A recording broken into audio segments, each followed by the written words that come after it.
As recentes declarações de Donald Trump sobre possível anexação do Canadá, Groenlândia e antigos territórios norte-americanos, como o Panamá, puseram alguns países europeus em alerta sobre suas defesas nacionais, como é o caso da Dinamarca, Rússia e o Reino Unido, que exercem controle sobre o Atlântico Norte. Isso também parece enfraquecer ou dividir internamente a OTAN, organismo que está no centro do enfrentamento com a Rússia na Ucrânia. Estaria Trump preparando uma justificativa para sair da organização? As declarações também possuem relação com novas e antigas doutrinas geopolíticas, mostrando que o mandatário norte-americano pode estar buscando um alinhamento amplo com as novas propostas geopolíticas. As falas podem ser relacionadas tanto à quarta teoria política, de Alexander Dugin e o projeto multipolar russo, quanto a uma possível reestruturação da doutrina Monroe. Mas o mapa geopolítico de Trump guarda grandes semelhanças com o projeto de um velho e aparentemente fracassado movimento do início do século passado que vem atraindo cada vez mais o interesse no Vale do Silício e pode estar por trás das ideias de criptomoedas. Não há dúvidas de que Trump está bastante alinhado ao projeto multipolar da Rússia, que aparentemente autoriza grandes impérios mundiais a anexar territórios que julguem de direito histórico ou cultural como parte de seus impérios. Neste sentido, Trump pode estar buscando uma doutrina que embase essa restauração que ele deu o nome de MAGA. Mas ao contrário do que se pensa, essas novas doutrinas geopolíticas nada têm de oposto ou adversárias do atual globalismo que dizem combater. Não é novidade que o seu marqueteiro do primeiro mandato, Steve Bannon, aproximou-se do ideólogo russo Alexander Dugin, mostrando entusiasmo pela utopia multipolar. Já o vice atual de Trump, DJ Vance, é um russófilo declarado e financiado pelo neoglobalista Peter Thiel, que é membro do Clube Bilderberg. Thiel é defensor de uma agenda de transcendência por meio da liberdade, amalgamando uma coleção de cultos e doutrinas espiritualistas. As declarações de Trump podem, evidentemente, servir de ativação para os militantes que invadiram o Capitólio em 2020, cujas ideias são sintetizadas no movimento QAnon, uma típica rede de desinformação russa que colocou milhares de direitistas dentro de uma bolha facilmente classificável. Mas a sua relação mais óbvia é com uma outra maneira de seu movimento surfar na nova onda do globalismo. O Teshnat of America, assim como o slogan Make America Great Again, também prometia uma grande América. O movimento pregava exatamente a anexação do Panamá, Groenlândia e Canadá aos Estados Unidos. E ao contrário do que muita gente pensa, o movimento da década de 1930 nunca morreu. Teshnat of America e Elon Musk. Na primeira metade do século XX, um grupo chamado Technocracy Inc., ou Movimento Tecnocrático, ambicionava reorganizar toda a sociedade colocando cientistas no comando ao invés de políticos. Aparentemente, o movimento fracassou naquela época, mas a sua mensagem subjacente ainda atrai muitos no Vale do Silício. Não podemos dizer que ela não está bastante presente na vida de Elon Musk, tanto nas suas ideias quanto na história da sua família. Em 2019, Musk tuitou, acelerando o desenvolvimento da Starship para construir a tecnocracia marciana. Facilmente inserido no horizonte multipolar defendido pelas ideias de Dugin e da própria política externa russa atual, as declarações de Trump levam facilmente a associação com o antigo projeto do Technocracy Inc., intitulado Teshnat of America, Mapa na Imagem em Destaque, que incluía exatamente o Canadá e a Groenlândia numa espécie de polo americano do mundo.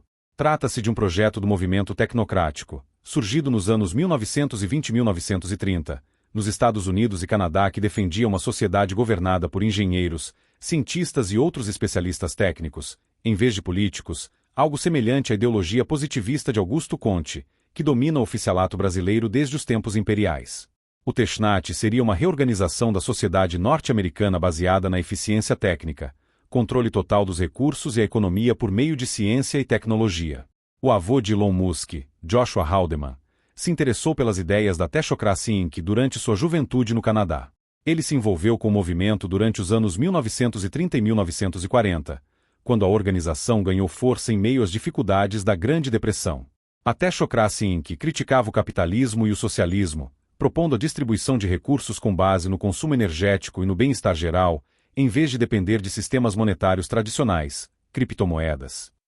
O fundador da Technocracy, Howard Scott, declarava-se salvador do problema dos preços e da economia que chegaria a um colapso.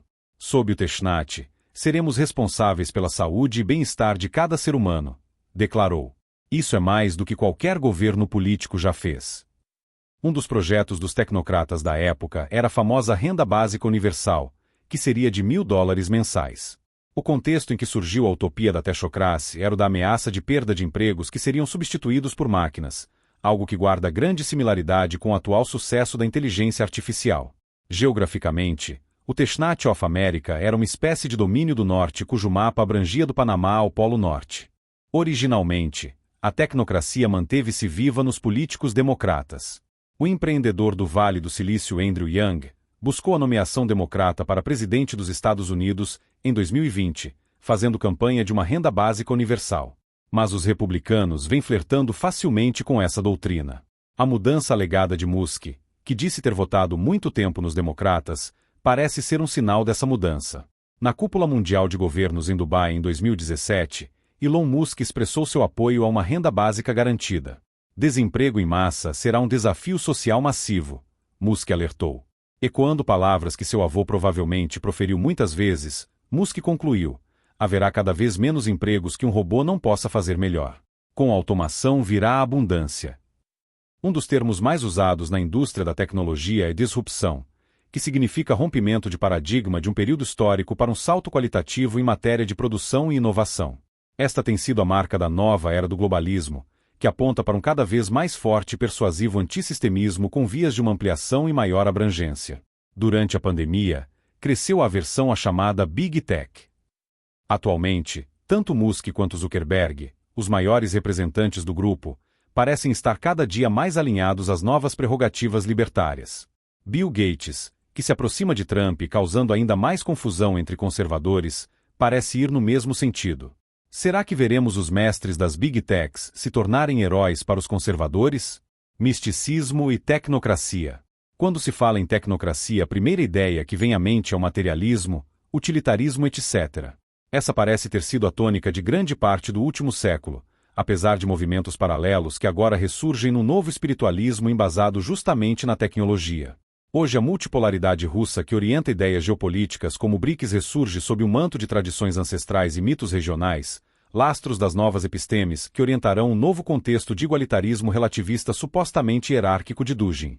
Ora, a ideia tecnocrática também possui suas ligações místicas para acrescentar a essa colcha de retalhos. O avô de Musk, Haldeman, não foi apenas um defensor da tecnocracia. Ele e sua família mudarão-se para a África do Sul, onde empreendeu aventuras em busca da cidade perdida de Kalahari, lenda associada a movimentos esotéricos muito em moda naquela época. Cidades perdidas como Shambhala, Agartha e Shangri-La eram a febre dos espiritualistas que buscavam conhecimentos secretos. Da mesma forma que o avô de Musk, o ocultista Gurdjieff também empreendeu suas buscas no deserto de Gobi. Kalahari é uma região da atual Namíbia, território que foi colônia alemã até a Primeira Guerra Mundial. Como se sabe, naquela época o desejo por uma sabedoria ancestral perdida também moveu os nazistas. A substituição de políticos por sábios, ou cientistas, já foi pensada muito antes, sendo parte indissociável das utopias espiritualistas de matiz esotérica e ocultista que embasaram, por exemplo, a eugenia antes e durante o período nazista. Os nazistas, como se sabe, misturavam um ideal espiritualista com uma retórica científica. Ou será que as duas coisas são indissociáveis? Desde o início dos anos 1930, o eugenista Alexis Carrel defendeu o uso de câmaras de gás para livrar a humanidade de seu estoque inferior e endossou o racismo científico. Em 1935, Carrel publicou um best-seller, El-Homme, C'est inconnu, mais de anon, que Carrel defendeu, em parte, que a humanidade poderia melhorar seguindo a orientação de um grupo de elite de intelectuais e incorporando a eugenia à estrutura social. Esta utopia era parte do pacto sinarquista. As ideias de Carrel coincidiam com as ambições do fundador do globalismo, H.G. Wells, e Sergei Shakotin, que trabalhavam para o Carrel's Institute. Shakotin era um biólogo russo emigrado que trabalhou com o fisiologista Ivan Pavlov. Shakotin teve vários contatos com a Fabian Society, incluindo Bertrand Russell, seu grande amigo H.G. Wells. Em 1944, Shakotin fundou a Science Action Liberation, SAL, para cumprir o plano, que coincidia exatamente com as ideias da conspiração aberta de Wells, base tradicional do globalismo contemporâneo. Os 5 fundadores da SAL foram Pierre Girard, G.E. Monodersen, François Perroux, Maurice B. Sanders e Shakotin. Monodersen era membro da Sociedade Teosófica, bem como da Irmandade Polaris de René Guénon, e autor de obras sobre alquimia. Perroux, economista francês, aluno de Joseph Schumpeter e amigo de Carl Schmitt, foi secretário-geral da Fundação Francesa Carrel para o estudo dos problemas humanos. Em 1934, Perrault recebeu uma bolsa Rockefeller que lhe permitiu viajar para Viena, onde conheceu Ludwig von Mises, cujos seminários ele acompanhou e cujo prefácio para a edição francesa ele escreveu em 1935. Por trás disso, estava o movimento sinarquista, cuja filosofia foi desenvolvida pelo mestre ocultista Saint-Yves de Alveidre, de 1842 a 1909, continuado e mantido por sociedades secretas como a maçonaria e outras organizações iniciáticas antigas. O projeto defende o estabelecimento de um governo mundial único, uma economia única, uma religião sincrética única e um padrão geral de direitos humanos tendo em vista o bem-estar da humanidade e a eliminação das guerras. Saint-Yves teorizou a existência de uma cidade subterrânea, Agartha, que seria o centro do poder mundial onde viveria aquele que René Guénon, outro esoterista, descreveu como o rei do mundo. O caso do globalismo, dinâmica revolucionária. Está já bastante evidente que o globalismo, proponente da chamada nova ordem mundial, passa por um momento de transformação e adaptação frente às conjunturas globais. O movimento VOC, último suspiro do identitarismo sexualista, é atacado em todo o mundo tendo como agentes os seus próprios promotores. Depois da onda conservadora que levou à primeira eleição de Trump, Brexit, o avanço de Putin e a invasão do Capitólio, muitos líderes antes alinhados à esquerda globalista, de base liberal e social-democrata, parecem estar percebendo o momento de uma mudança de posicionamento de maneira a reciclar suas utopias e adaptá-las à renovação das expectativas revolucionárias por parte de movimentos como o eurasianismo, o BRICS, etc., renovando o discurso anticolonialista das esquerdas e adaptando aos sentimentos de humilhação popular que ganhou vozes antissistema desde a pandemia. Como já viemos alertando, a pandemia foi, na verdade, um projeto de saturação, o que explica os seus exageros, como prisões e censura de maneira mais ampla e numa postura de ousadia que poucos compreenderam. A pandemia de Covid-19 representou uma caricatura criada pelo próprio globalismo como parte dessa mudança de posicionamento e renovação das expectativas igualitárias e libertárias que estavam estagnadas e afastadas do seu sentido original. Trata-se de um processo típico da Revolução. É fundamental recordar que na Revolução Francesa, os primeiros revolucionários terminaram guilhotinados depois de terem cumprido seu papel, dando lugar à nova geração ainda mais radical, mas com uma linguagem mais adaptada e polida, que pudesse converter-se num sentimento de equilíbrio e harmonia com a nova realidade construída pelo terror. O terror foi sucedido pela Restauração, um movimento que manteve e estabeleceu finalmente todas as propostas da agenda revolucionária, já com a devida moldura de normalidade e tendo conquistado não mais o campo das ideias, mas os corações e as almas. Isto é precisamente o que ocorre no atual cenário, quando Mark Zuckerberg desmonta em sua plataforma as agências de checagem e seu mecanismo de censura para dar lugar a uma nova era de aparente liberdade. Em um momento em que conservadores estão cada vez mais ávidos pela participação política e ocupação de espaços, o estudo dessa estrutura parece fundamental. No entanto, esse estudo também mostra o quanto os próprios conservadores vão, aos poucos, servindo a interesses que dizem combater. Afinal, no âmbito da América Latina, o mundo multipolar se concretiza pelo projeto chamado Pátria Grande, a cargo do Foro de São Paulo. Mas esta é outra história.